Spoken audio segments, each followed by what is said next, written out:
মেয়েটির এমন একটি জাদুর চুল ছিল যে সেই চুল যেই খেত তার মাথায় অনেক সুন্দর চুল গজিয়ে যেত।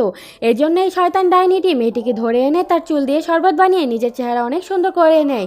এই শয়তান মহিলাটি মেয়েটির চুল দিয়ে সুন্দর একটি কেমিক্যাল তৈরি করে সেখানে একটি দোকান খুলে বসে। সমস্ত টাকলাদের কাছে অনেক দামে সেই কেমিক্যাল বিক্রি করতে থাকে। যেই একবার সেই কেমিক্যাল তার মাথায় দিত তার মাথায় সাথে সাথে অনেক চুল গজিয়ে যেত, যার বিনিময়ে সে অনেক টাকা পয়সা নিত।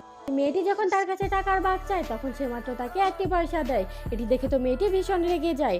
তারপর থেকে এই মহিলাটির দোকানটি অনেক জনপ্রিয় হতে থাকে আর সমস্ত টাকলারা অনেক টাকা দিয়ে সেই কেমিক্যাল কিনে তাদের মাথায় লাগাতে থাকে আর সাথে সাথে তাদের মাথায় অনেক সুন্দর চুল গজাতে থাকে। তো একদিন হঠাৎ করে একটি ভিখারি চলে আসে তার মাথার জন্য তেল নিতে। তো তার কাছে মাত্র একটি কয়েন থাকার কারণে শয়তান মহিলাটি তাকে তেল না দিয়ে ঘর থেকে বের করে দেয়। এই সুন্দরী মেয়েটি উপর থেকে এটি দেখে লোকটিকে তার কাছে ডাকে, কিন্তু লোকটি দেখায় তার কাছে মাত্র একটি মুদ্রা রয়েছে।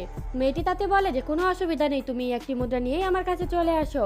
লোকটি যখন দেয়াল বেয়ে মেয়েটির কাছে যেতে চায় তখনই মেয়েটি তার লম্বা চুল নিচে দেয়, কিন্তু মেয়েটির চুলে এতটাই উকুন ছিল যে সেই উকুনের কামড়ে লোকটি নিচে পড়ে যায় আর সেখানে সে অনেক ব্যথা পেয়ে সেখান থেকে চলে যায়।